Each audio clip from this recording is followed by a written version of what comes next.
লোকসভা কেন্দ্র, যাদবপুর লোকসভা কেন্দ্রে বামফ্রন্ট মনোনীত সিপিআইএমের প্রার্থী এবং জাতীয় কংগ্রেস সমর্থিত প্রার্থী কমরেড সৃজন ভট্টাচার্য তার পক্ষে আপনারা প্রচার করছেন। আপনারা যারা এই লোকসভা অন্তর্গত যারা ভোটার তারা কমরেড সৃজন ভট্টাচার্যকে ভোট দিয়ে বিপুল ভোটে জয়যুক্ত করার ব্যবস্থা করবেন প্রত্যাশা করব যে আপনাদের পরিবার পরিজনদের মাঝে, আত্মীয় পরিজনদের মাঝে এই বক্তব্য পৌঁছে দিয়ে যে যেখানেই থাকুক না কেন, যাদের সপ্তম পর্বে নির্বাচন আছে তারা যেন বামফ্রন্ট মনোনীত প্রার্থী বা জাতীয় কংগ্রেস মনোনীত বামফ্রন্ট সমর্থিত প্রার্থী তাদের পক্ষে ভোটদান প্রক্রিয়ায় যুক্ত হন।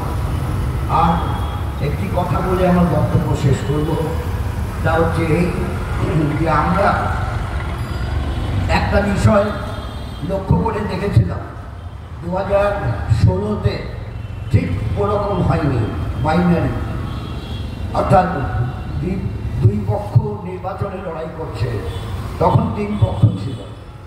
কিন্তু 2019-এ সেটা হয়ে গেল 2 পক্ষ, 2021-এ আবার 2 পক্ষ হয়ে গেল।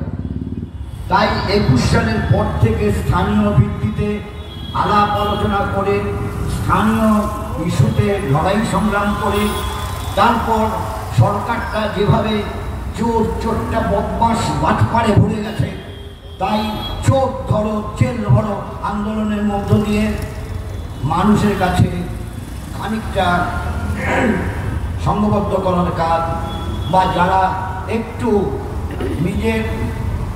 নিজেকে সরিয়ে রাখার চেষ্টা করছিল তাদের টেনে বার করার কাজ, সেই কাজে আমরা সাফল্য অর্জন করতে পেরেছি। তারপরে যখন বারবার এখানে খুন হচ্ছে, ওখানে খুন হচ্ছে, আর এলাকাগতভাবে ইনসাফ চাই করছে, অনেকে বলেন ইনসাফ কেন হলো, বিচার চাই বলা হলো না কেন, সবাই ইনসাফ চাই, চোপড়াতে বলছে ইনসাফ চাই, কেন উড়বেড়িয়া বলছে ইনসাফ চাই। তাই ইনসাফ যাত্রা করে সারা পশ্চিমবাংলার মানুষের কাছে বার্তা পৌঁছে দিয়ে তারপর নির্বাচন ঘোষণার পর আমরা সবাইকে এক করতে চেয়েছিলাম, আমরা পারলাম না, চেষ্টা করেছিলাম, পারলাম না। তাই আমরা সবাই এক না হতে পারলো, যতটা হওয়া গেছে আমরা জানি আমাদের উপর যারা অত্যাচার করেছে তাদের সঙ্গে আমরা বোঝাপড়া করেছি, কিন্তু ফ্যাসিবাদী হামলার সামনে বড় জিনিস হচ্ছে ফ্যাসিস্ট শক্তিকে রক্ষো। যে আপনাকে আমাকে চামড়ার রং দেখে, কাপড়ের রং দেখে আমাদের কিন্তু কখনোই তারা আমাদের স্পেয়ার করবে না। সেই জন্য যখন আগুন লাগে, আপনার শত্রুর বাড়িতে আগুন লাগলে ঠিক হয়েছে, মরুককে, এটা করেন নাকি? তা তো করেন না। শত্রুর বাড়িতে আগুন লাগলেও আপনি আগুনটা বন্ধ করার চেষ্টা করেন। ঠিক তাই আমরা ব্যাপক মানুষের যুক্ত করে এগোতে চেয়েছি এবং এই কথা বলতে পারি, এবার বাইনারি না, এবার 2 পক্ষ না, এবার 2 মেরু না, এবার 3 মেরু নির্বাচন হচ্ছে। নির্বাচন উত্তর পরিস্থিতিতে দাঁড়িয়ে লক্ষ্য করে দেখবেন অনেক ক্ষেত্রে 1977 সালে নির্বাচনের সময় যে অবস্থা হয়েছিল আমরা তো বুঝতে পারিনি।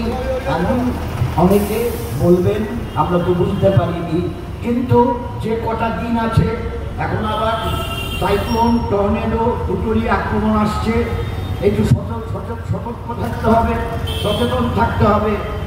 আর আগামী 1 জুন তারিখে আপনার মূল্যবান